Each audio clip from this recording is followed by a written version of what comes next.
અહીં ઉપસ્થિત તમામ ગ્રામજનોનો હાર્દિક સ્વાગત કરું છું.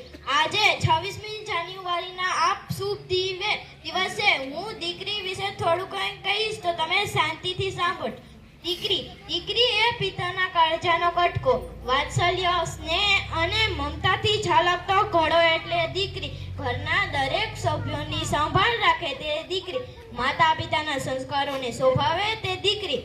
પહેલાના જન્મના લોકોના મુખ પર રહેલી સ્મિત ઓસરાઈ જતી હતી, કેમ કે દીકરીનો જન્મ થયો છે.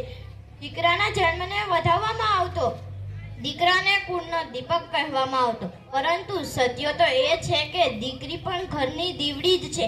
તે બે ઘરમાં પોતાનો અજવાસ ફેલાવે છે, માતા પિતાના ઘરને ઉજાસથી ભરી દે છે અને લગ્ન બાદ સાસરિયામાં જાય, સાસરિયામાં પણ પોતાનું અજવાળું ફેલાવે છે.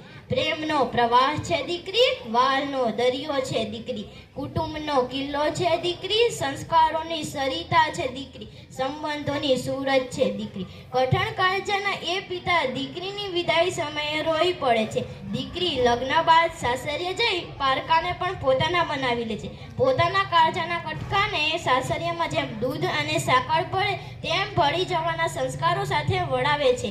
દીકરી એ ખરેખર ઘરની દીવડી સમાન જ છે. એટલે તો દીકરીએ કહ્યું હતું કે પિતા, તમે ભગવાન નહીં પણ ભગવાન કરતાં પણ વધુ મહત્વના છો. ભગવાન તો સુખ અને દુઃખ બંને આપે છે, પણ તમે ફક્ત સુખ જ આપો છો. અસ્તુ. જય હિન્દ, જય ભારત.